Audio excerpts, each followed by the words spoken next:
Here we go. For the poll, everyone's favorite part of the show. Look, we're heating up with this poll, all right? For any of you guys that don't know, last week we had an election in this country, and if there's one thing that rang true with the election, it just obviously showed how divided the country The is. company. Um, Too much organizational speak today. Too much, but look, it was obviously like a momentous day, huge day, right, for the country. It's something which I think it's just been really built up as well as just like, it's just a lot of emotions. There's just so much that goes into the election. So I asked the question. It's a simple question. Shouldn't have been that difficult to understand, even though some people had some questions around the question. But it was, should companies have given people the day off after the election on Tuesday? And I'm gonna go through some of these comments. We ended up with about 3,500 votes. We still have 3 Wow. days left, but 223 comments. And I've done a lot of polls in my time, which is why I have a session on this show. That's a lot of comments.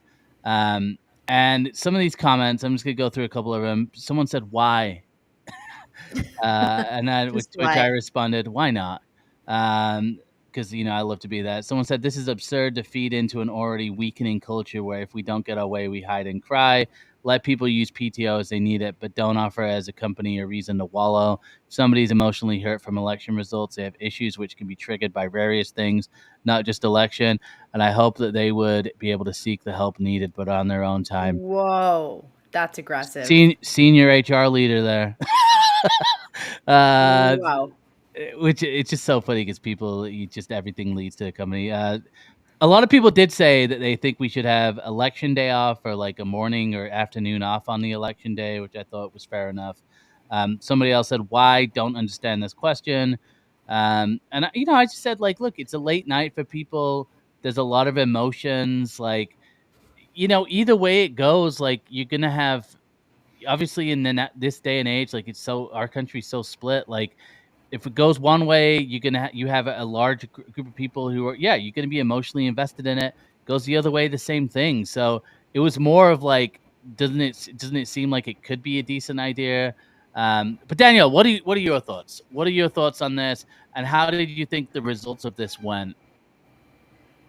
So, I mean, I rarely get political online. I just think that like politics are for the home. And I think that there were a lot of emotions after this election, definitely coming from the left, and rightfully so. I think I think this election was. I was talking to my grandma and my mom about this actually a few weeks ago. I think like this election was a lot about like democracy, and what it means to people, and it was like a very emotional election for a lot of women in this country. And I think at the end of the day, like if you're voting on personal issues like that, it's going to affect you emotionally. And I think a lot of like the right, a lot of like the, conservative voters that voted, and the reason why we have the result that we did, I think it was on the basis of non-emotional issues, right? That end up really affecting us day to day. It was really about the economy, I think, at the end of the day. And so that's less of an emotional issue, in my opinion, that you're voting on. I think it's more like how it affects people in their everyday life. But at the end of the day, I do think that because there are so many emotions, it would be good to do something like giving people the morning off, or just letting people work from home. I think it's tough to go to work the next day after it was a really big election. It was a big statement, and I think it'd be a wise decision as an organization to be like sensitive to that, and just err on the side of caution. I think that's not a bad idea. I think the results probably are like, I want to say like more people said no, but I'm not totally sure. I know Jerry Seinfeld was very adamant about his kids' school not giving kids the day off after election day. Well, let's show the results here. We have 42% said yes, 58% said no. Now we had a discussion last week. The election is over. Why can't you hear? Can you hear me? Yeah, we can hear you. Morning. Morning. Morning. I'm really happy we're done with the election. I'll just say that. Now we can't hear you, Pause. Adam. Can't hear you now. Yeah, still can't hear you. Guys, this is a live There we go. show. There we go. There we go. Right? You got me now? Yeah, now we have you. All right, we are back. The trifecta is back. Good morning. Welcome back to the HR Morning Show. This is a live show. Anything could happen. I'm here with my esteemed co-hosts. We have Danielle, Joel, and I am Adam. And welcome to the most dangerous show on Tuesdays at 10 a.m. It is the HR Morning Show. I am back from my Southern California tour of all the piers in Orange County and LA County. We'll get to that in a little bit. ERE was fantastic. We're going to talk about my observations, what I heard, what I saw, what I smelled, what we did out there. We got Steve Levy and his upcoming news about TAWeek. Matt Alder dropped some big news, so let's do it. Good morning. Good morning, Joel. Good morning, Danielle. What is up? Good morn. Good morning. Danielle, what's shaking? Danielle, what's in your non-coffee coffee cup? Oh, I'm double fisting this morning. I have a coffee iced latte with some honey because honey's good for the throat. And I have a green smoothie because this weekend I went hard, but not in the way that you expect a 20-something-year-old to say. I actually I did 12 to 14-hour days for 4 days straight Of what? at Tony Robbins. And it was incredible. Who in the comments has been to a Tony Robbins event? Guys, let's light up those comments over yes. there. Let's get involved. So how many people have been to a Tony Robbins event? We're going to talk about it in the event roundup from Tony Robbins, but you walked on fire, right? I walked on fire the first night. It was really cool. I mean, it was What up, Nikki? Russell nothing Nick. I expected to be able to do, but I did it. And I think their whole premise of doing that is like, if you could walk on fire, you could do anything. Right. If you could, that's what I say. If you could walk on fire, you could do any. Now, does everybody get 14,000 people? Did everybody walk on fire? All 14,000? Most, like 90%. How does that process work logistically? Are there multiple fire pits? Are they indoors, yes, outdoors? They had 35 different lanes, and they had what they call the fire team, which my friend's dad was on. And so basically they help you like go through the fire, like on the fire. And then afterwards, there's two people to kind of catch you and stop you and like tell you to wipe your feet. And then there's another person to spray your feet with water right after. Now, do you like roll up your pants? Do they give you like actual like? So they tell you when you come prepared. Like I just wear shorts. I mean, I wasn't prepared. I didn't know that it was going to be the first day. I wouldn't have worn the outfit that I did, but I ended up rolling up my pants and it was fine. Now, do you have to pay extra for the firewalk, or is that included in the ticket price? It's included. All right. Let's just talk about it right now. Give us your recap. I want to get into it. I'm sorry, guys. I want to talk about it for a moment here. What was the impetus for you to go to Tony Robbins? What drew you? Was it just the overall aura, or do you have some shit to work through? You need some Tony Robbins in your life. I mean, I think everyone has shit to work through. It's a matter of whether or not you're willing to work through it, right? It's a matter of when. And for me, I got actually invited because there was a creator program at Tony Robbins, because if you ask most people under the age of 30, they don't know who he is. Right. So I think it was a point of like, let's get the young folks in the house. Yeah, it's called influencer marketing. Yeah. And it was honestly, I feel really grateful. I feel like we made the most of the experience. We stayed, all the hours of the day.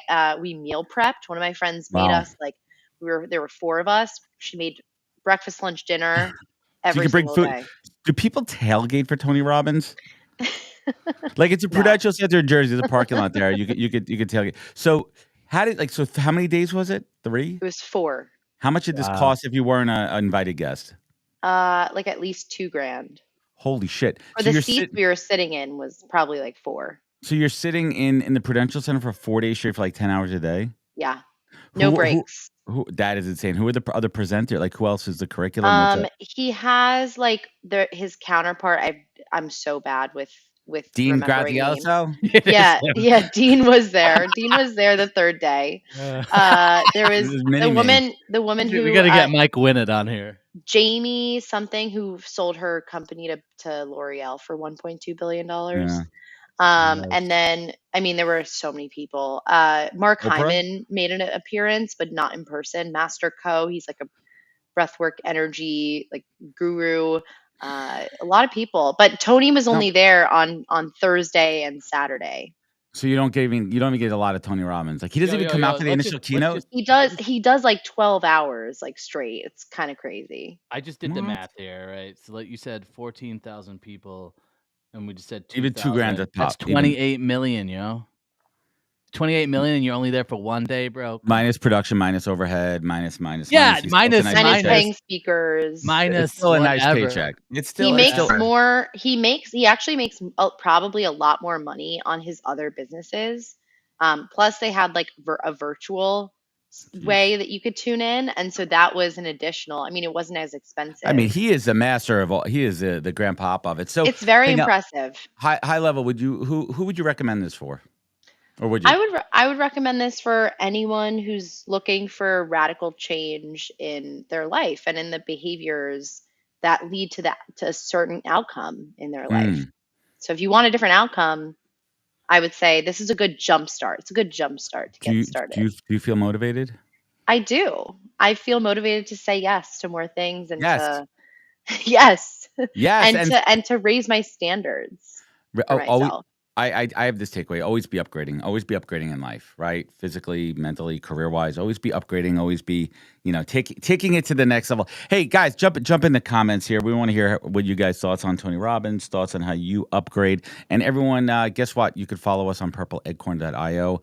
If you got to jump off, don't worry. We got you. This will be a full podcast. You can check it out live every Tuesday. We're on YouTube. All the replays, we are all over the place. So get involved with the comments. Joel, our social media master, will be all over it. Joel has a massive viral post out right now. That's right. That's right. Yeah. So if you guys didn't see, GM did layoffs yesterday, and I came across a post that went viral. And basically, the guy is just like, "Hey, I got laid off this morning from GM. I wonder, by email at 5:30 a.m. on Monday morning." And he's like, "I wonder what I'm gonna do next." And then if you actually look at the guy's profile, he's been there since 1986, which is before I was born. So he's literally been there a lifetime. They let him go by email on a Monday morning. Wow. So imagine that, your first email in the morning, like you get up, you roll over, you're like, "Hey, you're fired. Bye. I'm going right back to bed." Yeah, after 38 years, like this isn't like a 2-week internship. So of course I took advantage.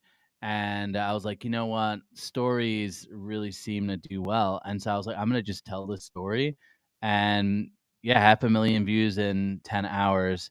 Wow. So good. And that's just on TikTok too. It's on Instagram now, gaining traction. So good press for GM. Way to go. Good morning. I guess that's what GM stands for. Good morning. Good morning. You're fired. Good morning. You're fired. So let's see what else has happened out there in the news. It's time for headlines. Let's do it.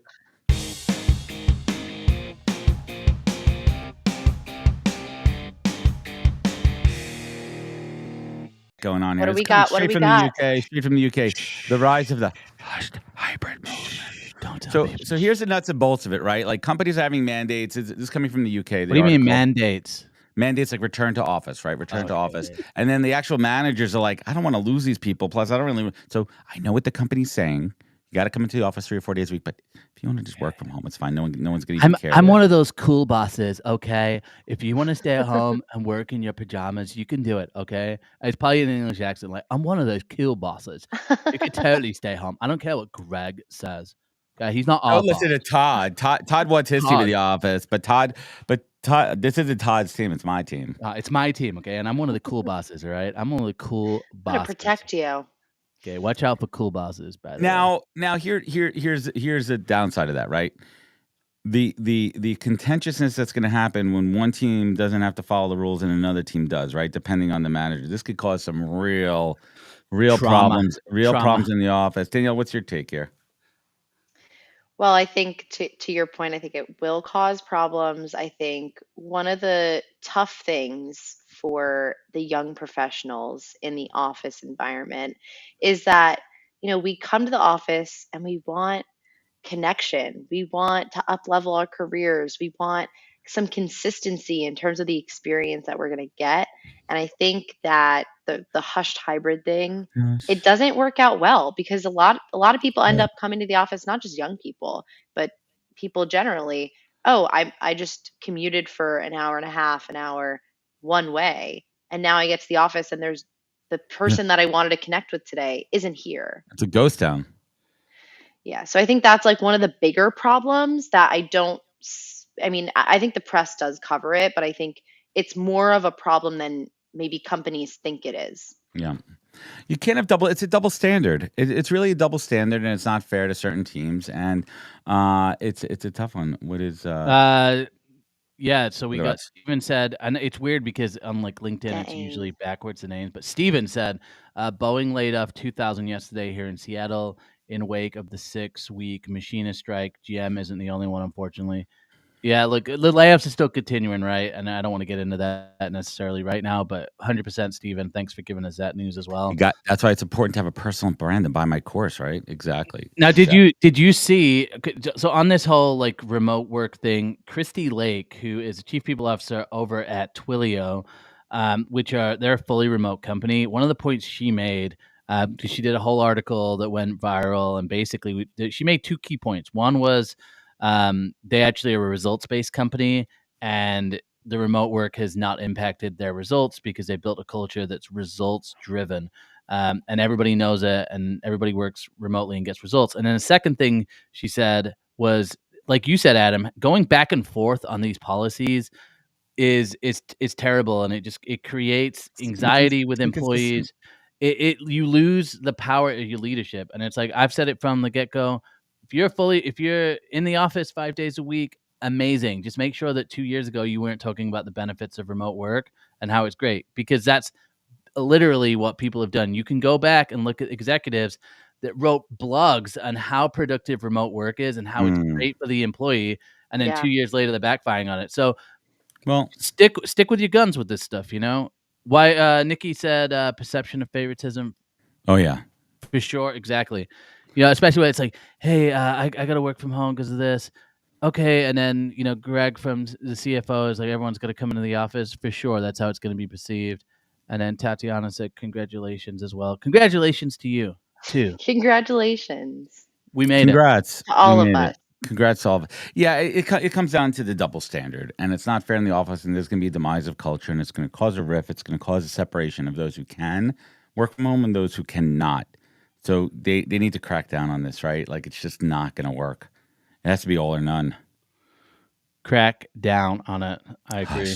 So you have quiet firing, quiet hiring, quiet quitting, hush hybrid. What is the next, Danielle? What is the next higher or lower volume action for the corporate world? I think it's going to have to do with like taking benefits away. Silent benefit removal. Yeah. Silent, muted benefits.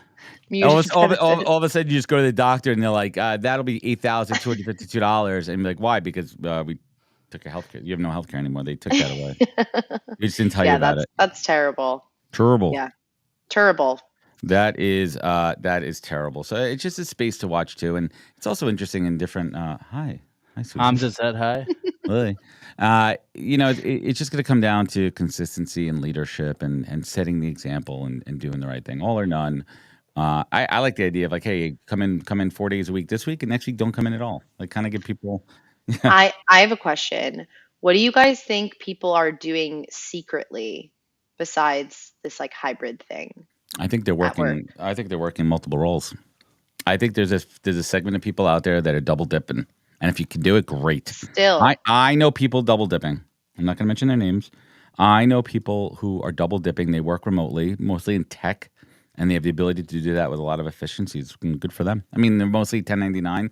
It's kind of tough if you're a W-2 and then you're also 1099 on the side. Like, that's a tough one, but people are doing it. I had someone on one of my TikTok lives that said she had 3 jobs and then has 4 kids at home as well. I was like, how on earth do you manage 3 jobs? But people are doing it. That's wild.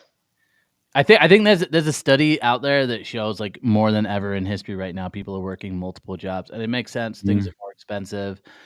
and remote work you can have that benefit with remote work. If you could keep the results, in my mind, I'm like, it shouldn't really matter. And that's where I think this whole, the chief people officer at Twilio, she made that point where it's like, if you have a results driven culture, a lot of this is taken care of. And I think this is what we're shifting from. We're shifting from the amount of hours of work that you do and just being at a place versus like what you can accomplish. And this is where, like, in my mind, if you could do something in 2 hours and get better results than someone who's taking 10 hours, hey, that's not, you shouldn't be penalized for that, right? But Yeah. the old school mentality is like, oh, I don't care, still show up. You're 7 on a.m. to company 7 dime. p.m. Company Output. time, company dime. Output over hours. So I think we kind of hit this one, and we get it, right? Just be consistent. Enough of the Consistency is favoritism. key. That's right. George Rogers. I know George. Keep it real, man. Let's get to our boy Clark. Right.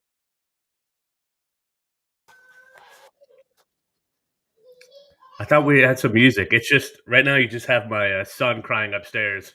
But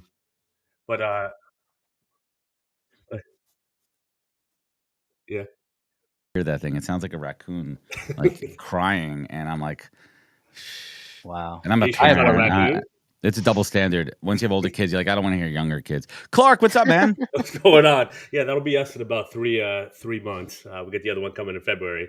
But today we're going to talk about don't just bring problems, bring the solution in LinkedIn content. I think this is timely in terms of, if you're agency recruiting, sales have been maybe tough to get, and if business has been tough, it's easy to vent, right? If you have layoffs, it could be easy to vent.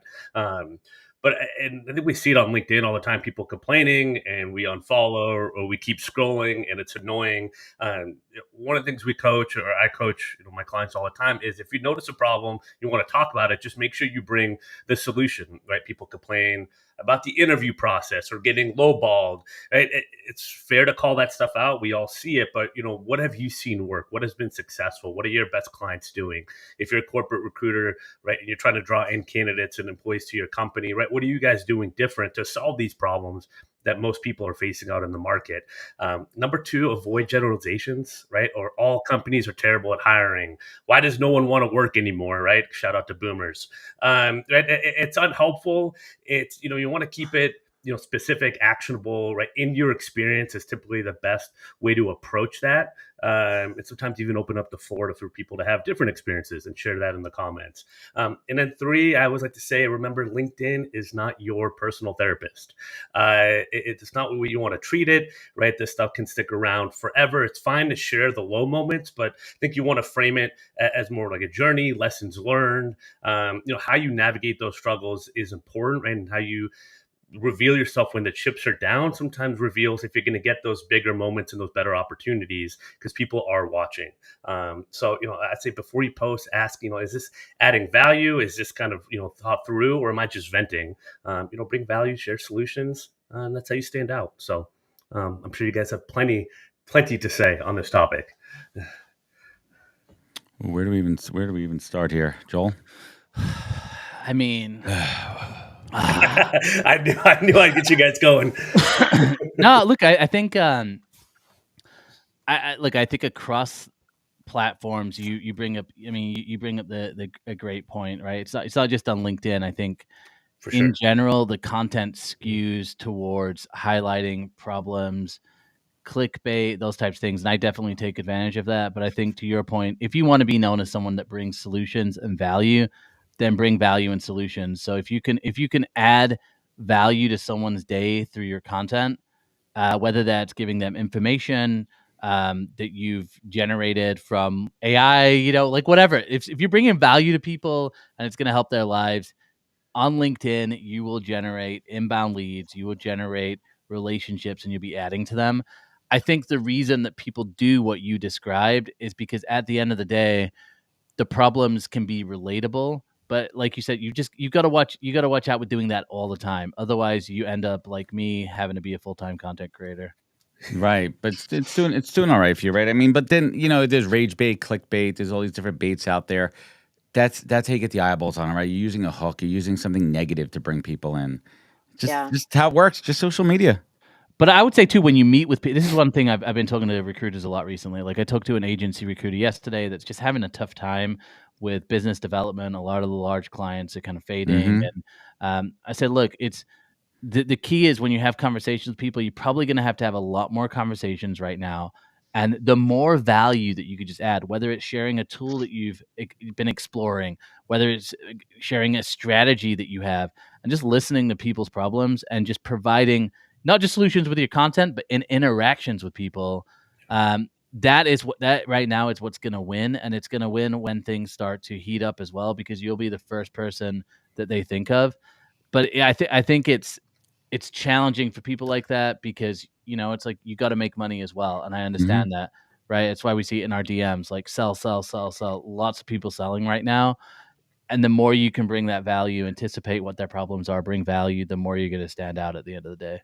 Yeah, absolutely. I mean, when the chips are down, people need to execute and get stuff done. So if you're helping them make that happen, like they'll remember that. Like you can get the business that's there right now, but that's definitely in the future. And that's a great point. I also like, you could always tell your own story from the perspective of someone else, right? Like you could always say like, oh, I was speaking to this person who this is what happened to them, or just tell other people's stories. I mean, podcasters do this all the time, like leverage the fact that someone else is willing to share their story and then use that and then provide your feedback and your opinion on, how to navigate that situation. So I think there's plenty of stories out there. You could even come up with new ones. I mean, yeah, I think I'm also learning, I'm in my early career. It's like I've gone public with stories that like maybe I regret now. And that's like a consideration.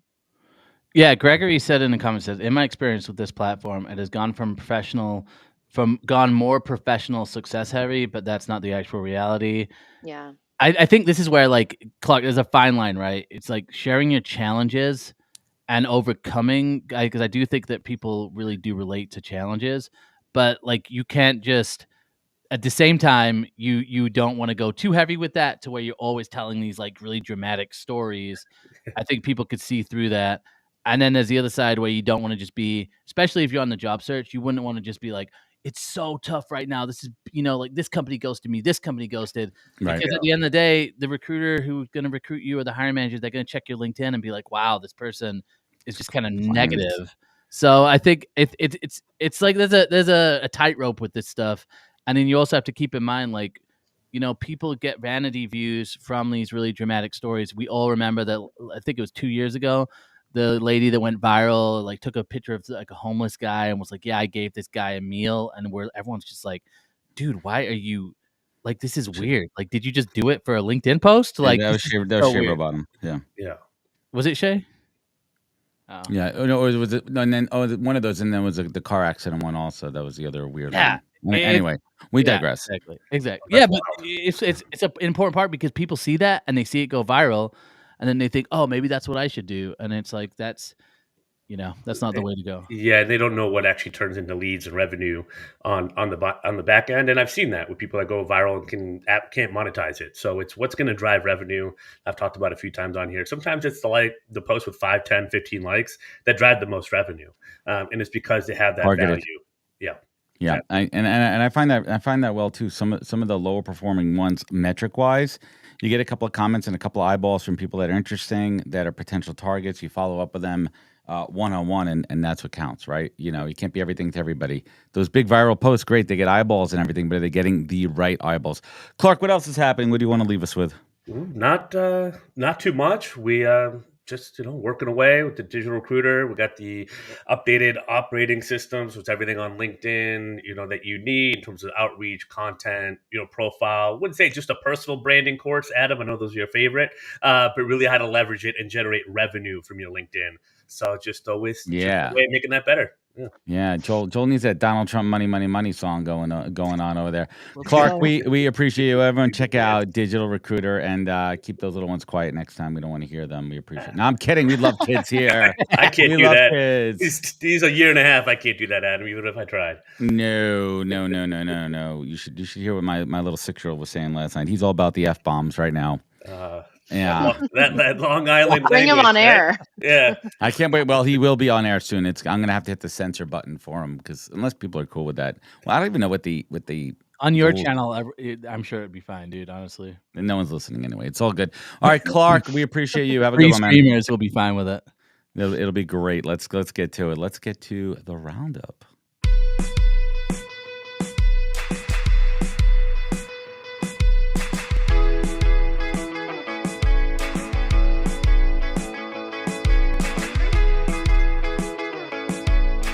Down. All right. We have Round a lot up. going on here. We have a lot going on. Look at that. That's me. Look, I am on stage at ERE. So I just got back. I was out at ERE in beautiful Anaheim. And let me tell you something. First and foremost, Anaheim is actually pretty cool. We were across the street from Disneyland, which was fun. Nice. Did Disneyland. Did you Evan and I- attend did I attend what? Disneyland? Disneyland? We didn't attend, but Evan and I did go to downtown Disney. We had dinner there. That was cool. We did see the Disney fireworks on Wednesday night from our rooftop. But ERE conference is cool. Very focused on recruiting technologies. A really intimate, small conference. Probably about a couple hundred people in person. They had a couple hundred people online too, streaming, and it was very heavily focused on process, technology, people, diversity, and we had a lot of really, really intimate conversations about what's working, what's not working, the tech that people are using, best AI practices. Yeah, AI was very, very, very heavy there. But the other one that kind of came through loud and clear is employer branding and candidate and talent attraction. You know, what companies are doing. James Ellis had a killer. Here it is. Here's a sticker. EBAF. Yo, James Ellis. Wow. James Ellis. James, you EBAF. out there? Are you stalking this right So now? I want to talk about James' keynote for a bit. And I should have sent over some slides here because he had a couple of slides that were really interesting, talking about what employer branding is and what it's not. And in this day and age, it's not just having a nice website. That's table stakes. Yeah. Right. So how do you do what the other 99% are doing out there? How do you be in the top 1%? And that's what I spoke about in my keynote. I talked about podcasting for talent, engagement, employer branding, and recruiting. Heck yeah. And I did it. I'm proud. It was actually pretty good. I watched the replay yesterday. I'm excited to share it. I talked about how to create a internal company podcast and utilize that for talent attraction. How to be able to use the content, Gary Vee's content pyramid, and chop it up and take that one piece of content that in 1 hour and turn it into blogs, posts, social media posts, all that kind of good stuff. People's eyes were open. It's interesting, but I was also very upfront with folks, telling them that this is going to take work. It's going to take executive buy-in. It's going to take some money. But if you want to make a difference, this is what you need to do. We had some great chats with folks in different industries that kind of opened up my eyes to just bigger picture opportunities. You know, understanding what's happening in transportation, logistics, what's happening in healthcare, as far as talent attraction, employer branding. I did 10 interviews over 2 days. We have some Amazing. great ones. How long coming was up. each interview, and when are they coming out? Each interview is about 17 to 19 minutes. We have Hung Lee. We have, I've heard of him. Yeah, we had quite the range. Some incredible people, incredible companies. So that's probably coming out in the next 2 or 3 weeks. Thank you to our friends over at Juicebox. Thank you to our friends at Purple Acorn on the video production front. What else is happening? Let's talk about Talent and Tiara's event. Who knows about that? Danielle. Who won? Yeah, congrats to our friends Virgil HR. Yeah, Virgil won, which is so exciting. I heard there was an actual tiara that was won. Look, that I will say that event is like, it's like high class. Like, I don't even come like 20 feet within the event because they don't allow scrubs like this into that event. All right. But that event is like super high. Yeah, I love the production, and it just sounds like everyone who went had a great time, and amazing to see our friends winning awards. How cool is that? Very It cool. is great to see our friends over there winning I awards. like a more intimate vibe. I like it. Well, it's interesting too Nice. because we had this Evan White and I were having this White conversation too. The balance of an intimate small event versus these big ones. And this was my first kind of smaller event. And at first I was like, what's happening here? But the more time you spend with the same people, the deeper those relationships are. Right. Well, And yeah, you're able to- that's what I hear from like TalentNet as well. Like, shout out to Craig Yeah. Fisher out there, because TalentNet, like, it's, it's smaller, but it's like the relationships just seem like they're deeper and deeper, and I love that. And so Yeah. we kind of really And need there's- that post-COVID. Like, we need deeper relationships. We need those Great. moments to be able to do that. And compare that to Sherm. You went to Sherm in Chicago. Like, what's Massive. what's the vibe? You know, it's the opposite too. It's not as intimate. Obviously, it's a complete night and day event. But here's the other thing too. You're also able to. There's one education track. There's one talk track, right? Like everyone's in the Yeah. same vibe the whole time, and you're able to have conversations about what you're experiencing together instead of cool. 15 different presentations going at the same time. The second thing. Shout out to ERE. That Westin Hotel in Anaheim is absolutely beautiful, top notch. The food was fantastic. You don't usually get good food at these events, or it's okay. The food here was really good, Bomb. and the desserts, they were on top. So what else we got coming up? I think that's about it for the year for 2024. But coming around 2025, that's when things get serious. We have Yeah. week coming up, right? And TAWeek is out in San Diego, and that's early February. And Purple Acorn is interviewing guests throughout the next couple of months leading up to that. And we're starting here today. We got some folks who will be at TAWeek, and you should check it out. We're going to have some of the Purple Acorn team out there probably. We're still working on that. We're going to figure it out. And then the big boy, our Super Bowl, my Super Bowl Transform will be in March. And I will have a big announcement to make next week. Ooh, let's go, man. It's exciting. Big one. Transform at the win. I mean, come on. The win. I mean, that's it. Win and then, for the win. It's a win win-win. for the Win for the winners. Yeah, and then we get and then coming up in April, just announced there's the new combo package of ERE and SourceCon. They're putting an event together. That's early April. That's gonna be at Red Rocks Resort right off the Strip in Vegas. And then we have Unleash. So we're gonna be we're gonna be in Vegas. We're gonna be in Vegas in March. We should April, just live and there. May. We're gonna be in March, April, and May. There's gonna be a lot of Vegas. Living is not for me. Desert living is not for me. Right? It drives me out. It drives me out. It's bad. You have a chapstick. Like 10 minutes off the plane, you just put it like Just why eating. are my lips cracking? Just eating chapstick. All right, let's get into it. I think we have a call coming in. Cue the spook.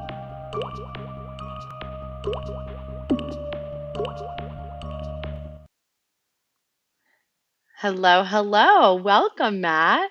Hey, how you doing? Pleasure I'm to be here. doing great. So good to see you. I know we have gotten to connect in person. We were just talking about the importance of in-person connection.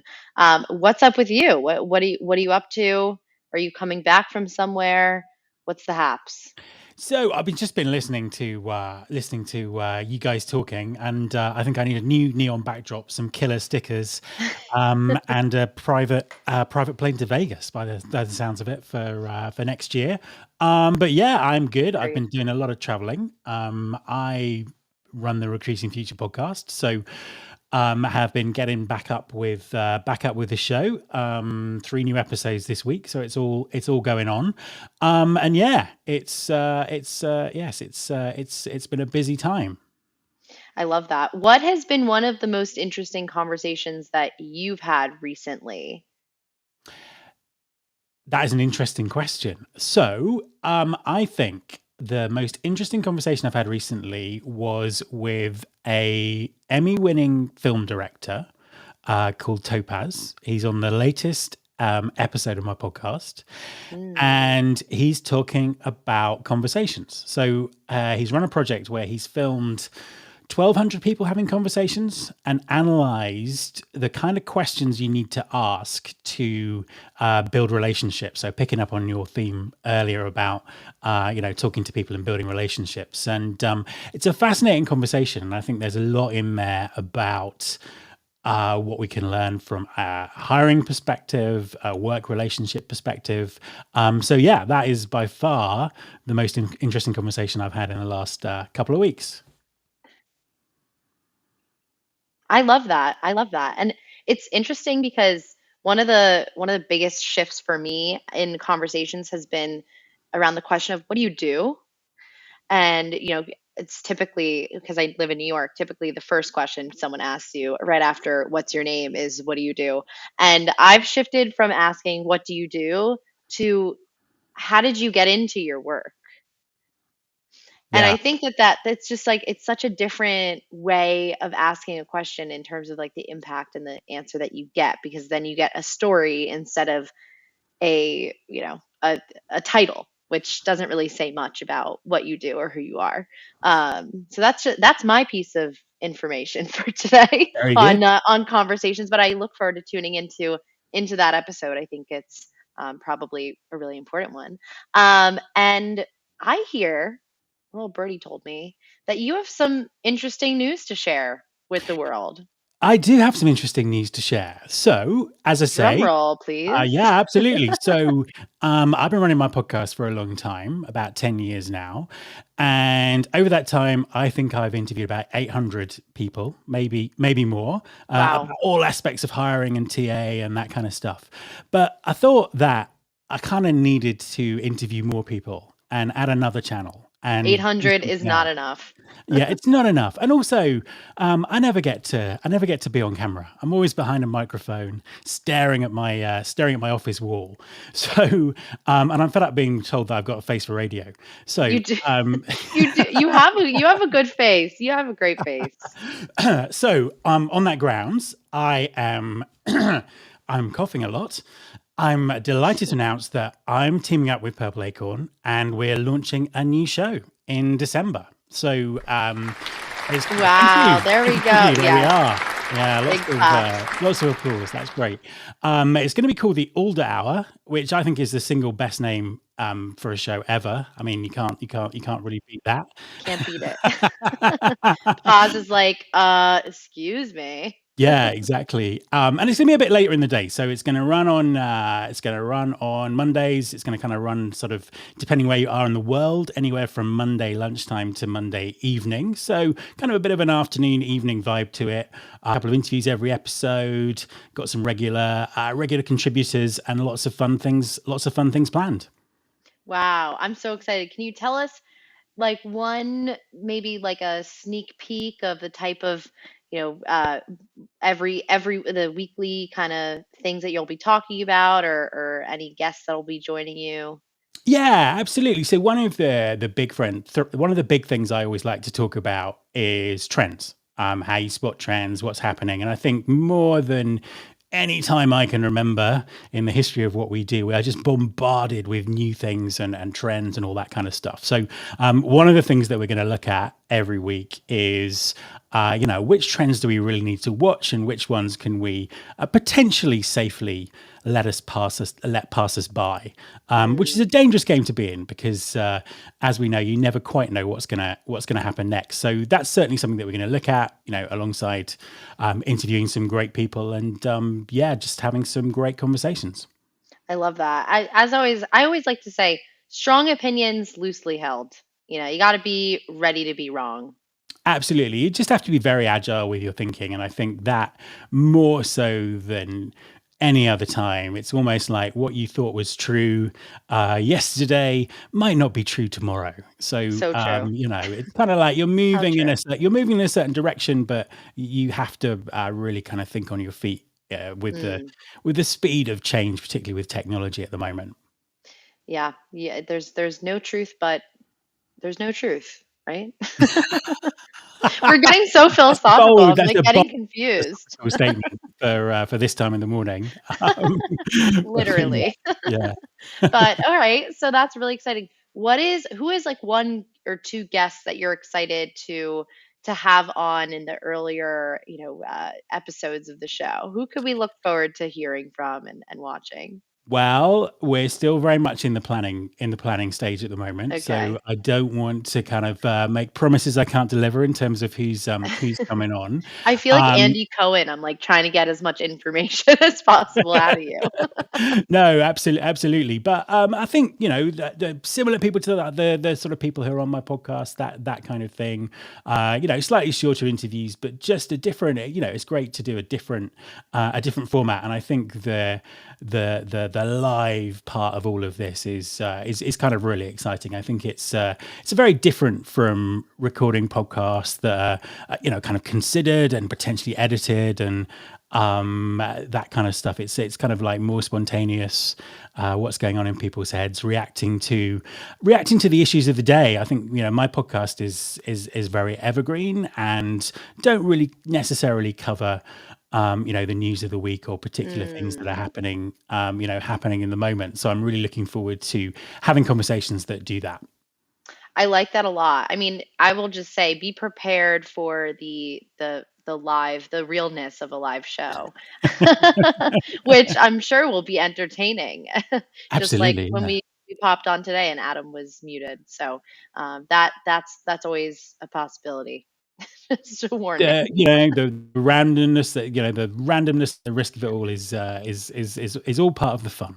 Keeps it exciting. All right. Well, can you let everyone know where they could find you and when exactly this show is going to be going live or the announcement?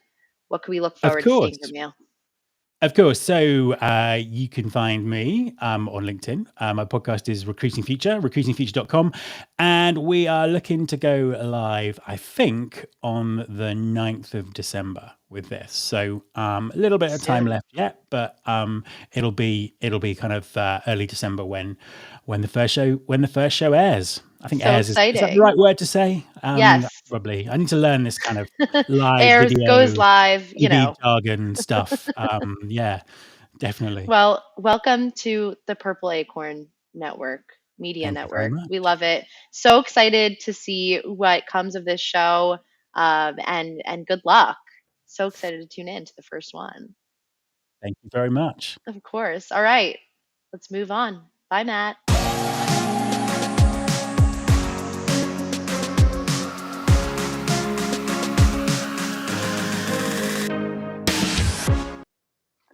Yes. Welcome, Alin. Great to see you. How are you? Oh, I'm good. How are you? I'm good. I'm good. This is like the first time ever that you've been in the same location. I know, twice in a Live. row. This is amazing. It's a miracle. So, why don't you get everybody up to speed with who you are and what you do for anyone out there that isn't aware of who you are? What do I do? Oh my God, I hate What do that. you do? I don't know what I do, Joel. That's part of the problem. I don't know. My name is Lynn. I do stuff in TA. Right now I work at Smart Recruiters, and will be. So that sounded bad. I work at Smart Recruiter. Don't laugh, guys. That's not nice. Yeah. I work at Smart Recruiters. I do a lot of thought leadership stuff. I work on our larger brand and storytelling. And I really, what I do is connect the real world to real products and try and help that kind of juncture happen. Got to that after spending many years on the practitioner side. So that's what I do. And I you just, travel around the world, and you there's so much that you do. I think last time we connected, you were no, it was a time before you were live on a show floor, and then we got That's disconnected. connected, exactly. This is how always happens to me. Yeah, we're back. So as we're back at home. But yeah, I spend a good portion of the time running around the show floor and connecting with people and having conversations and doing that work. So yeah, that's what I do. And then the other part of my life is watching what's happening in the world and trying to make sense of it and say why do we care? I know, and I was listening to that last segment with Matt. Matt's talking about trends and what's going on in the world. There is always so much going on. It blows my mind. And I know our old friends at what's that company called? Meta, I think. They've been getting in some hot water recently. So what's been going on there, and what can we learn from this, and like why are we seeing this? So I love this. And you want to know what? I love that this is so topical. You guys were even talking about this being potentially an issue just a few segments ago. So when Danielle was talking about people starting to go after kind of hidden, quiet benefit stripping, that's exactly what is happening. So Meta, for example, went after lunch vouchers, right? Are you misusing your lunch vouchers? It's now a whole thing. There's a big story on it in the New York Post called Perk Police. Police. I love that. So basically what's happening is they have let the accountants out of their hole. And they have said, go look at your spreadsheet and where can you nickel and dime people to death? And they are doing it on all these things that we just kind of considered the big benefit perks in the world, right? Like, okay, I work there so I can get a free cup of coffee in the morning. Or, my God, are you taking more than one piece of fruit at a time from the free fruit stand? We're going to find you. What? Didn't someone get in hot water for like toothpaste? I want to say it was something to do with toothpaste. I don't know that one. Oh, wow. Yeah. Well, but I can imagine, right? This is the thing. And it's showing up in big ways, right? So that expense report tracking is like now serious business. People are looking at it deep in the like, why did you spend $14 at the airport bar? You could have had a glass of water, right? I'm like, no, Perfect. that's not required. That's part of that's part of one of the perks that we like, these natural things that we just kind of think are part of our day to day. Why is this happening? So, whole bunch of theories out there. I think I'm going to pull the string on it and go, at the end of the day, this is just another version Yeah. of how we can catch people out so we can start doing reductions and headcount removals. It's because, listen, that $5 or $10 that they're saving here or there off of how much fruit somebody's using or whether or not they're catching too many sandwiches during lunch hour is not saving them a huge amount of money. But catching somebody out and then saying, this is why we're terminating you, is definitely helping the bottom line. So we're seeing that. And it's not just Meta, right? There's other big names doing this as well. There's a lot of big names out there doing it, and we're starting to see just lots of reports start to trickle in. So watch it, people. Those of you who are like me who said nobody's really paying attention, right? Yeah, Because you gotta be aware of this stuff. So how do you think this is gonna impact overall company morale, the culture? What are your thoughts on that? oh, I think it'll make everybody feel fabulous about it. I think it's going to continue this downward trend of the relationship between companies and employees, right? I'm going to give you a completely separate, sounds like a separate topic, but I'm going to tell you it's connected to this story of this mismatch in relationship, right? The psychological contract between employers and employees that is now shifting dramatically. We started to see this almost 10 years ago. It is now completely off the rails. This Yeah. idea, right? We see Right. this all the time, right? We sit there and go, listen, we're going to pay you, companies, I'm going to pay you this much money. And in exchange, employees thought they were going to get a few things like, I don't know, the sandwich during lunch because they told them that's what they were going to get. And, a little bit of job security. Yeah, that's gone. And you're going to get a kind of we're going to have this mutual agreement. Well, now that companies have basically broken it, employees have said, fine. If you're going to play that way, here's how I'm going to play. So here's the next thing that we're starting to see. It's called shadow stand-ins. Have you heard this term? Yeah, look, I think we were talking about this earlier. I haven't heard this term, but again, this is something we were just talking about earlier, which is Exactly. crazy. So shadow stand-ins is really the formalization of double dipping, but at scale.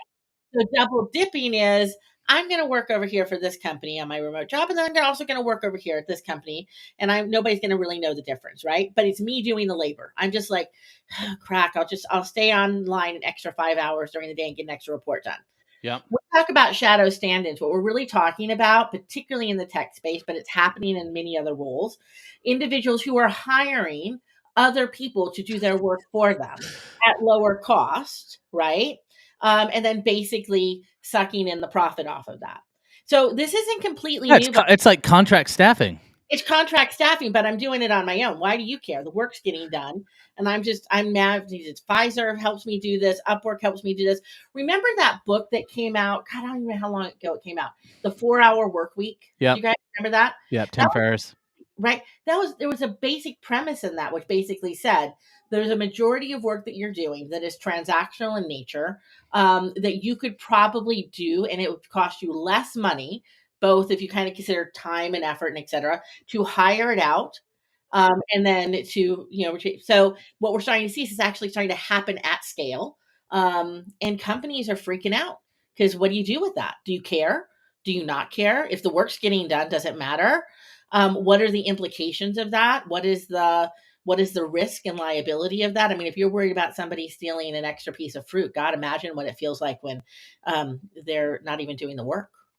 Yeah, I mean, I think you got to be really careful if you're an employee, just more from what you just mentioned, like if let's say you're working on something that's confidential or you're working on something that you can't let this information out, and suddenly you give access to somebody to the wrong information and Right. it gets out, you're going to be held for that. But at the same time, I the entrepreneur in me is like, hey, way to go, employees. Like, Right. we just talked about how companies are getting more stringent with really stuff that should be table stakes when you work for a company. The backlash is, you know what? I'm gonna get smarter then, or if you're not gonna give me my annual raise this year, then I'll figure out another way to get better results and make more money. So part of me is like, go employees, but I also think if you're going to do something like this, you just have to be careful with making sure you're not giving the wrong access to people, right? Like Absolutely. your contractor from Fiverr is not somebody who's working for a foreign right. government, you know. Yeah, something be like that. careful. You don't know these things. But I think this is all part of the transition to autonomous employment, right? Where at the end of the day, again, it's this break in the psychological contract. It is now fully formed. This is no longer this idea of I do for you and you do for me, and we have this exchange. And because of that, there is some sort of loyalty or sense of connection that is created. I think this has huge implications to the idea of things like employer brand. We can have a whole conversation about that.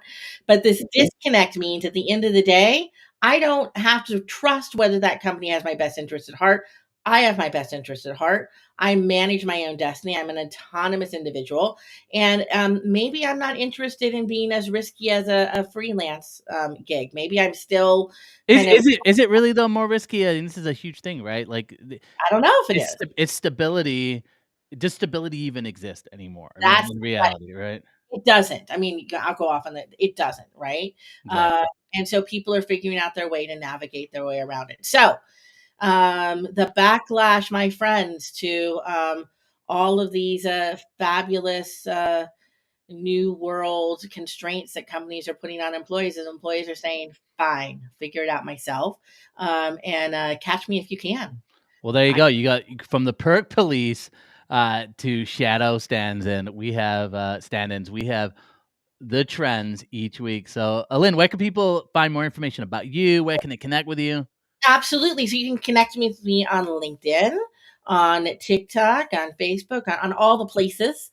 At Alin Bailey, ALLYN BAILAY. That's me. The only one out there. You can probably find me. Or if you want to know more about smart recruiters and the stuff we're doing over there, just go to smartrecruiters.com.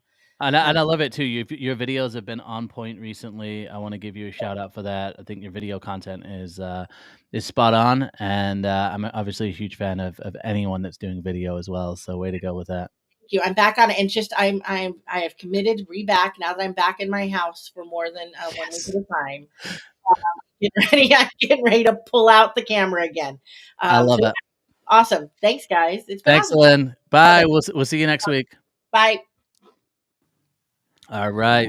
It's time to give a shout out to our friends over at ERIN. Well, let's just talk about that for a moment. That was great. You know, I actually decided to wear a different shirt because since the beginning of the show, I've worn the same shirt every Tuesday, and my wife you have to wash it at some point. But you guys are always matching. Like even today, you're wearing a black undershirt. Adam's that's just because we're like Brad Summers over here. You know, that's how we do it. We plan it. We definitely are like, screw it. We're just gonna wear black because it's so much easier. Well, but I like being different. You are definitely different. Well, here's my thing. It's kind of the uniform I wear for the podcast and my show. I just like to wear the black T-shirt. It's just easy. It looks fine when I do my live shows. I mean, when I do events, it's usually a black button down. It's kind of the uniform, kind of doing that whole, the whole, Steve Jobs kind of thing there. But let's shout out to ERIN. Let's give a shout out to our friends over at ERIN and their slots program. Check it out here. It's how it works. You're going to click on that little icon out there, and you're going to select items that you would like to donate for good causes and kids that need it, and they will ship them directly to ERIN's office via Amazon. The items will be gathered there, and they're delivered to the Jerome Bettis, that's the boss, Stops Here Foundation Toy Drive before the holidays. It's 2024 Toy Drive. Shout out to the bus.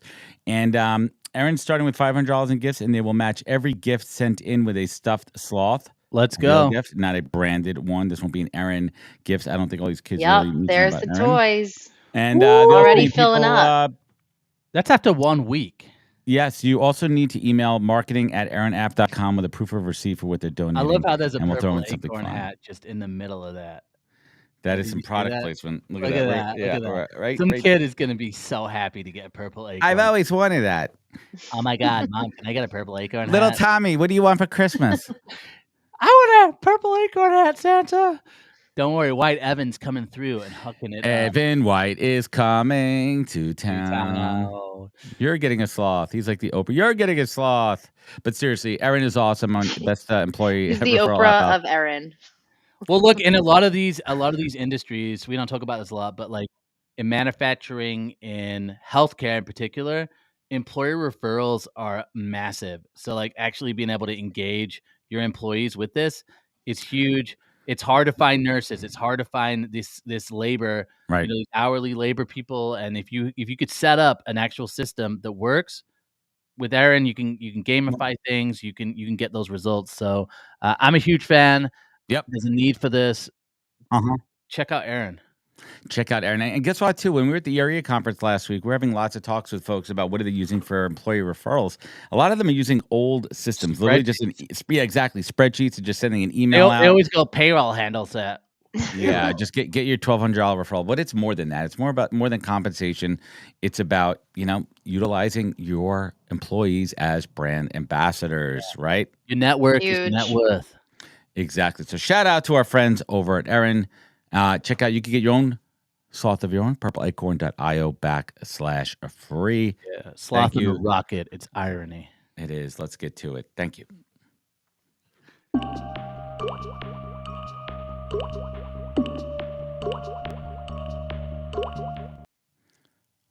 Steve, what's happening, man? Joel, it's been a few weeks, months. It's been a few months. We've chatted before. We've chatted. I have schmutz on my camera here. Hold on a second. Well, I try to hold on. Let me try to hold on. Let me fix that for you. No, I think I just think it's the camera. Well, Steve, welcome to the show. For anyone out there who does not know who you are, I'd love if you could share who you are and what you do best. Deep question there. I don't know where you want to go. Let's see. Steve Levy. I've been in the business for 38 years. Is this what my future has in store? Well, I started as an engineer and I crossed over to the dark side. Yeah. And, I just decided to, like everybody, like many people here, I didn't find recruiting. It kind of found me. Apparently I was there at the beginning of the digital age of sourcing. It's not apparently I was. There was a whole group of us, and the names. Most of us are, around Medicare age, anyway. And right now I am working for DHI Dice Holdings, Dice.com, ClearanceJobs.com, helping them build a talent advisory business. Yeah, let's talk. Let's do a little time capsule or timeline for a moment here. Technology evolves, right? And especially if you're talking about recruiting, we were just having these chats at ERE last week. I actually remember, I am old enough, I'm not that young. I remember some of my early jobs of mailing a resume in and with writing out a cover letter and printing out stacks of resumes to bring.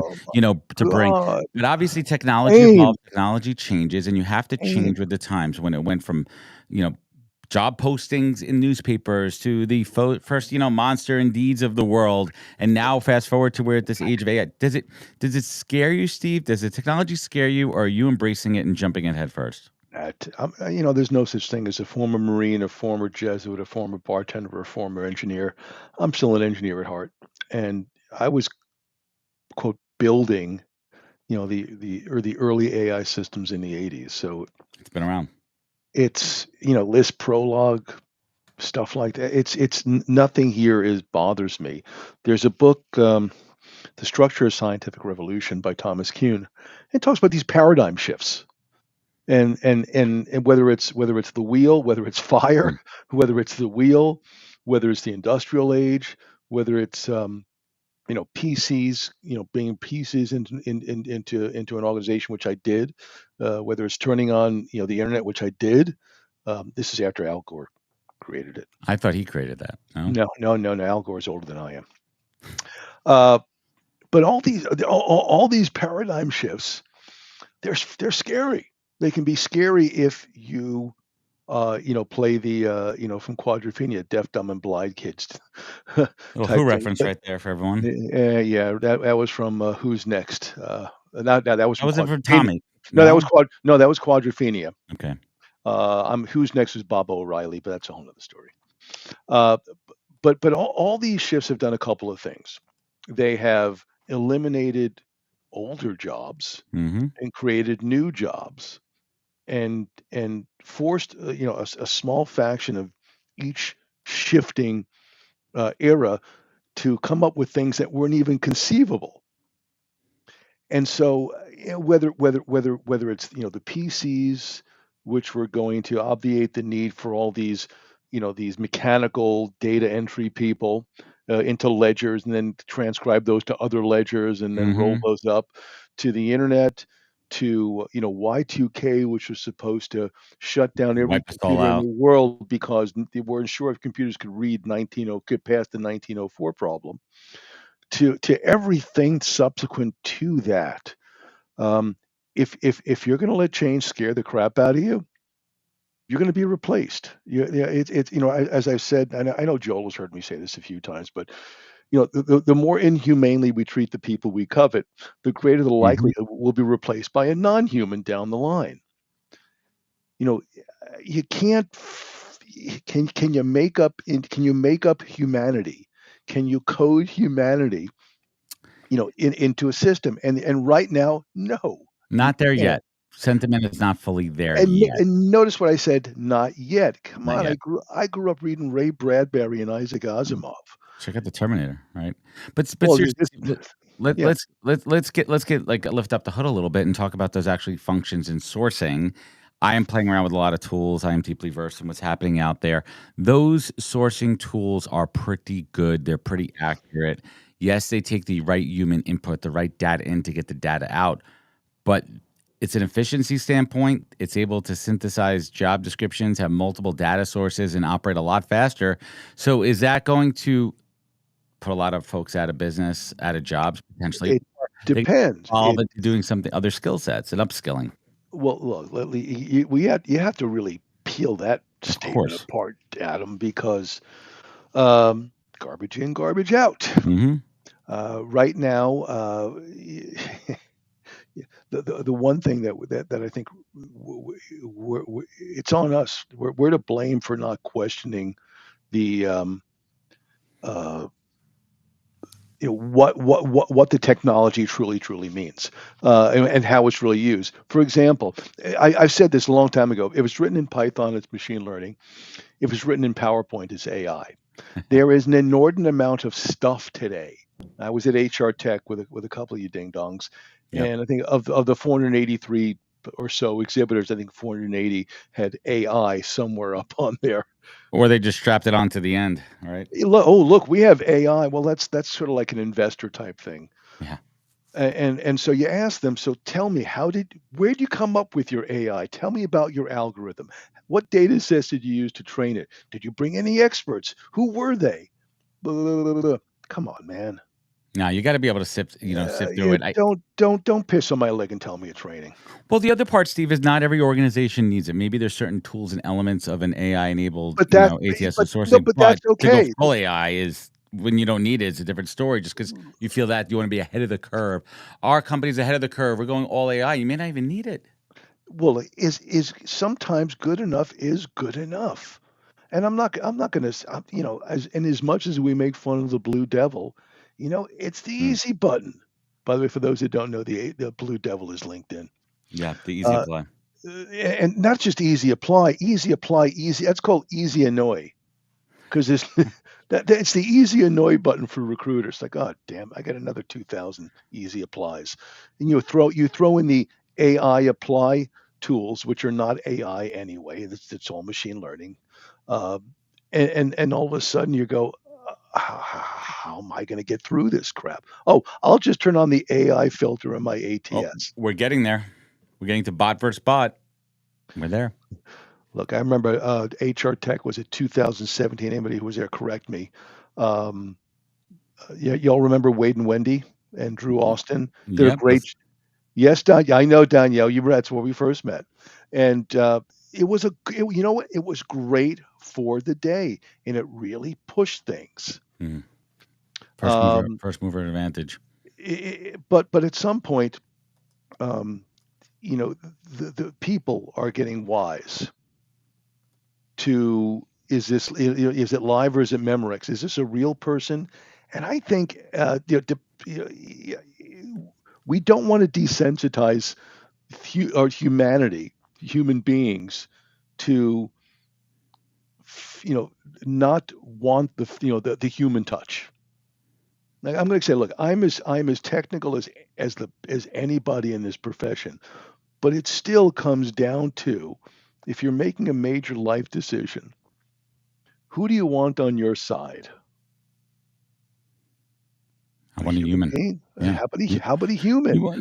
I mean, one then could take the illogical approach that why don't humans just create matches for marriages? Maybe that's coming down the line also. the dating I know. is there. Tinder AI scares the crap out of me. Stuff like that. Oh, well, we have those in the real world. They're called arranged marriages. I digress. Well, we digress. So, Steve, let's talk about TAWeek. It's coming up. Your presentation. It's Sourcing Magic, revealing the secrets to finding talent. What are you going to be talking about? Let's reveal some of those secrets here. Well, it's me and my bestie Dean DaCosta and I together. And there are things that we do that the dark arts, the dark arts. The saying where I remember a long time ago. I remember one in the conference back in 2014. I did a keynote on how to get engagement, and I always tell people, if I used what the process, the procedure I used to find them. And then I use the line, or back then I used the line. I know it looks a lot like cyber stalking, but in recruiting we called it research. Right. We're just trying to find people. It's not stalking. Yeah. So what we're going to do is across the board for many different professions, industries, levels, we're going to drop in our favorite tricks. And some of them are Booleans you've never seen. Some of them are sites that are not findable. Some of them are still old school. What about some new tricks out there? Like, for example, I use different GPT tools for Boolean searches based on job descriptions. I'm asking. Well, did you say Boolean searches? Boolean. Okay, so that's chicken, right? Chicken or turkey? I use beef. Okay. You're pretty beefy, Adam. Exactly, right. But like, how do you use the technology to help you be smarter, better, faster, more efficient? Don't use it as a crutch. Use it as a tool. Well, that's a good point. The ChatGPT and all the others get the press, but one of my favorite sites is a site called Grok, GROQ.com. So you don't know about that one, Adam, do you? No, tell me, Steve. So if you go to Grok, it's a free site. And you have your choice of, I think there are up to 8 different LLMs that you can use. And so just imagine you come up with your favorite prompts. And I've done quite a few talks about different prompts and how they can be used to help intake meetings and this and that and whatnot. But the cool thing about that is it's like A/B testing. And for recruiters, if you're not A/B testing your message, if you're not A/B testing everything you do, you're average.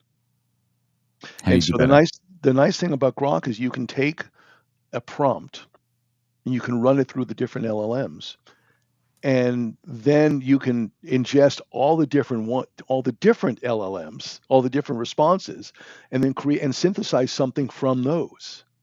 So you're taking the best of everything. It is the best of everything. I am going to play with it. That's a pro tip right there, Steve. Pro tip right there. Grok, GROQ.com. GROQ.com. Grok. GROQ. No, Gronk. Not like Gronk, the football player. It's not Gronk, but GROQ.com. And not GROK.com from him. From him. Steve, what else is getting you excited these days in the tech? Oh gosh, I just love, part of it is I like going into, open source projects in the world. Let me take a step back. One of my favorite sites is a site called csrankings.com. It's actually csrankings.org. Let me just make sure of that one while I. Okay, well, either way, tell us about it. Yeah, csrankings.org. csrankings.org it's an open source project where you can search for and it's all computer CS related, is you can search for researchers.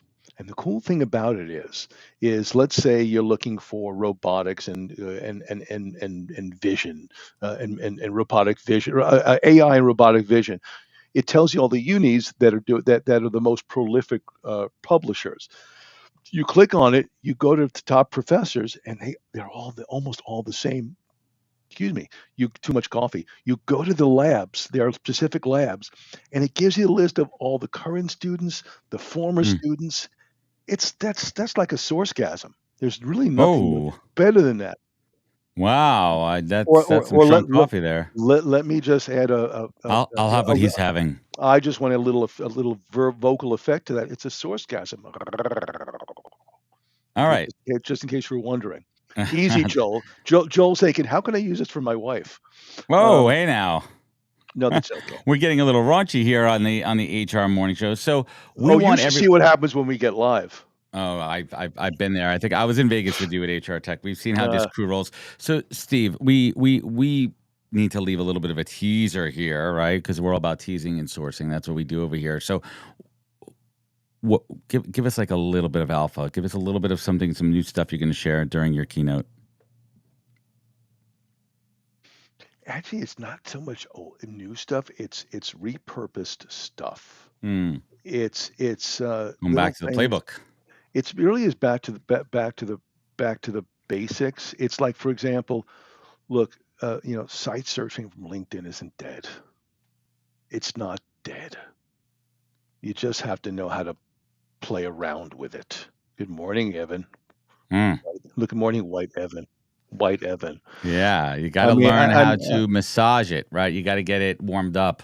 That's all it is. And I'm going to go back to showing sometimes the old school stuff.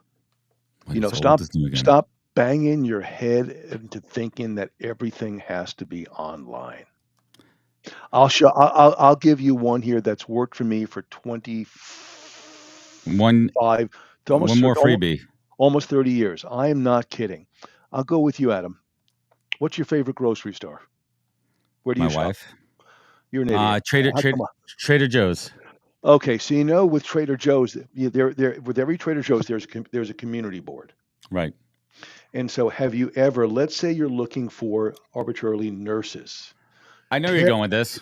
The tear-off sheets still work if you make them pretty enough. Yes, and I saw one at the local store right behind me where my office is. They had a tear off for resumes, they had cleaning ladies, and people are tearing them off.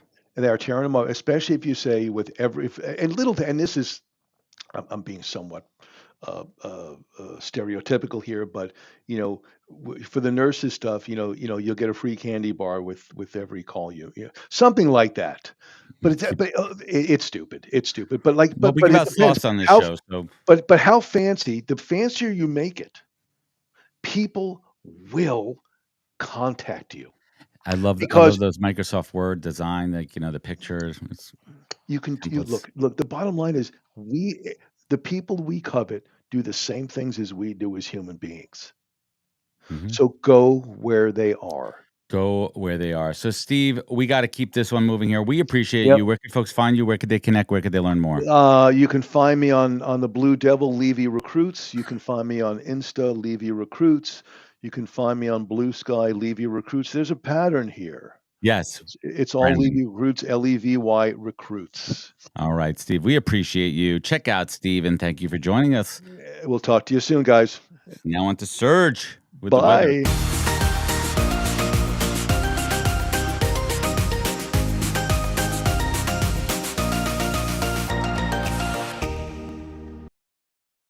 Good morning, beautiful people. I am still in Florida where it's kind of cloudy but warm, and I'm heading to Calgary, Canada, where it's snowy and cold. So I'm not looking forward to that. But I did want to bring this week's HR report because I am tracking two big acquisitions that are really shaking up the HR tech landscape. The first one is Recruiter.com acquires Bounty Jobs, and the second one is JobGet snags up Snagajob.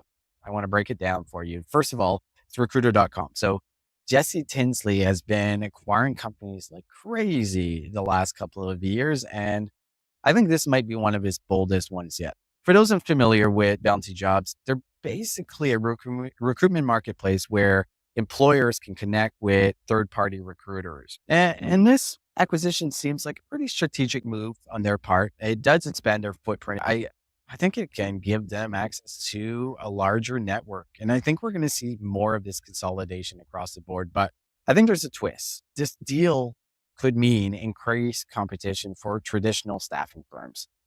Hasn't been a great year for them. It hasn't been as bad as HR Tech, but then it really starts the conversation around the recruitment marketplace to really be more transparent, performance-driven model, which could force some agencies to adapt or risk falling behind. Really, time will tell if this is a good move, but I'll bet on Jesse. The second deal is JobGet adds Snagajob. At first glance, it seems like really two similar companies getting together, two players firmly rooted in the hourly workforce. I was really curious if they had very similar job seeker database, and it doesn't seem like they do. This acquisition to me is a clear signal that the hourly workforce is really no longer a neglected segment of the market. But I think there's more to this deal than just market share. I think it just reflects a broader digital transformation of blue collar hiring. So by combining JobGet platform with Snagajob's pretty established brand, even though I would say in the last couple of years, JobGet's brand has grown quite a bit, but I think there's a catch. I think with more investment in this space, we could really see a race to the bottom in pricing and quality, especially if these platforms prioritize speed over long-term talent retention, which is a massive challenge. The turnover in these types of roles is insane. The message is clear to recruitment industry. We are going into more specialized recruitment. For employers, there is a lot of noise out there. For other provider, I think it's a wake-up call. I think if they don't innovate, they will get left behind because we are going to see a lot more acquisitions next little while. And I think it reminds us that the landscape is just shifting fast. Question is, are you ready to weather the storm or will you get caught in the rain? I'm looking forward to being back live next week, but this has been your weather report.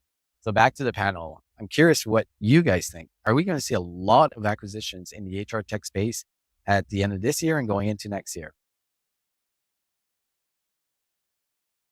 I don't know. It's not even like he's not even there to respond to our comments. What do you? I'll throw it do you back to think, sir? Serge. Throw it back What do you think? Yeah, I mean it's definitely interesting. I know Jesse well. We had a really good chat at HR Tech about this, and aside from just trying to be an acquisition, it's being strategic and being all the different touch points throughout the process, all different sides of it. So it's a fascinating space to watch. What say you, Joel?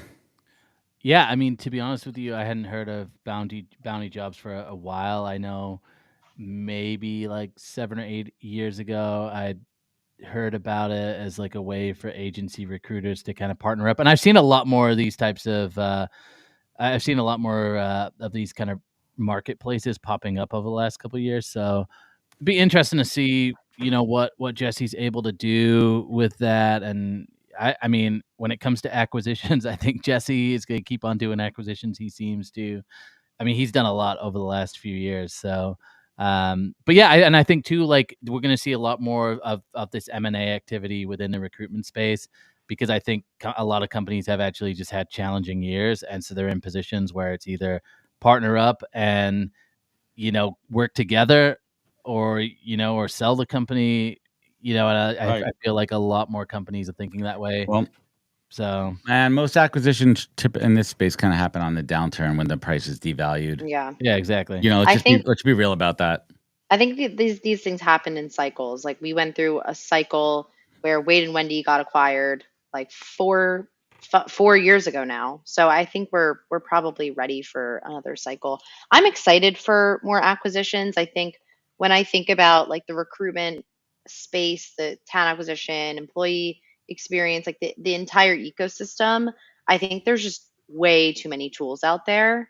And I can't wait for the day where there's one tool that could really manage your, onboarding, your recruitment, your offboarding, your employee LinkedIn. experience, Well, and for all of it to just be connected and for everything to be talking to each other. Like we need to be in that place because technology is at a place where it can handle that level of intuition. Like it can handle that level.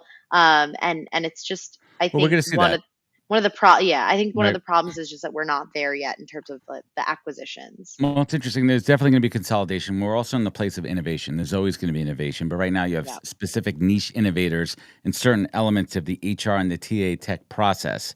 So they're working very hard on specific areas, right? You can't work Yeah. on everything for everybody all the time. So the PE and some of the bigger firms, the VC firms out there, there's going to be consolidation happening.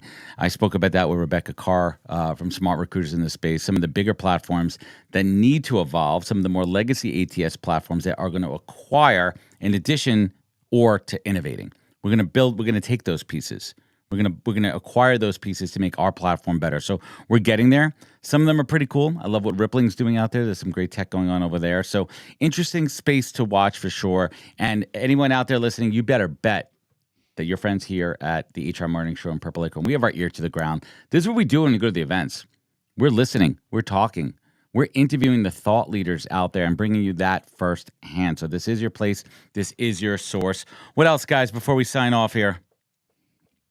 Do it, man. Just have a good week. Have a good week. Where is everybody in the live too? Everyone out there, get in the chat. Today. Get in the chat. Thank you for Greg, Gregory Liverpool.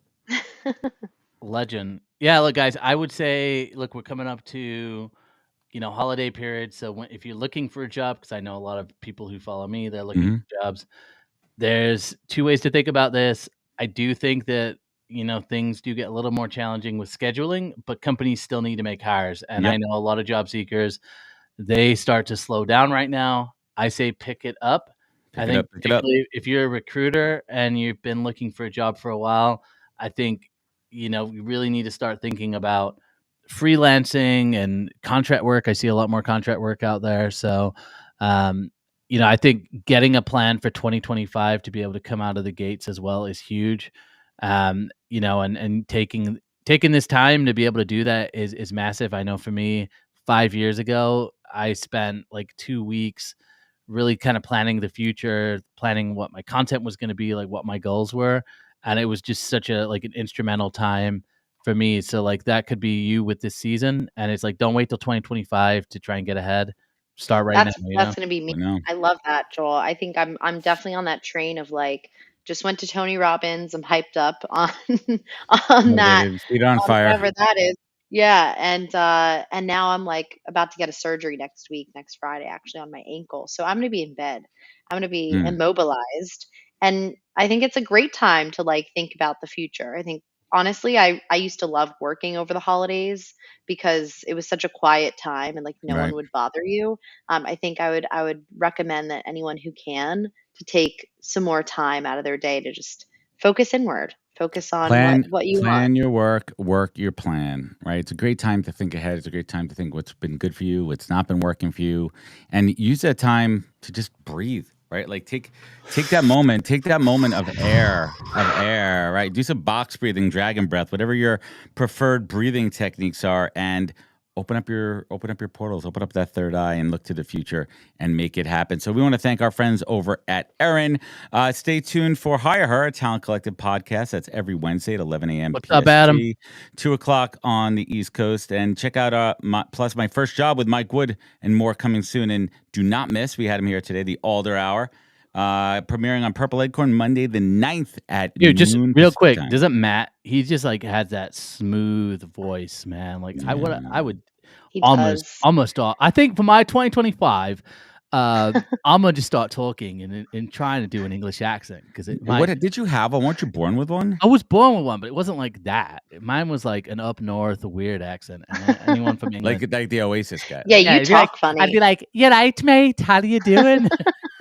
Sounds a lot more intuitive. I remember being like 11-year-old. I'd be like 11 years old in middle school, being like, "You all right, mate?" And they'd be like, "Dude." They just go to the Discovery Channel and be like, "I don't want to mate with you." That's literally what kids over here would say. Finky Brian in the house. Finky Brian. Yo, the Finkster just showing up. Fink, drop it in hot. So if you want to check out more, go over to purpleacorn.io. Find our podcast on Spotify. Find us all around. Little Wim Hof. Yes. Get that breathing. Hey, has Fink been on our show yet? No. I don't know how that's not happened. Fink the legend. White Evan, all let's get Fink on the show. We are signing off here. I want everyone out there to have a great Tuesday. Remember, check us out every Tuesday morning, 10 a.m. Eastern time, and you guys can figure out the time wherever you are. Thank you to our production crew in the truck over on the left coast. Thank you to ERIN and everyone else who supports us. And this is the HR Morning Show. Out. Take care, everybody. Have a great day.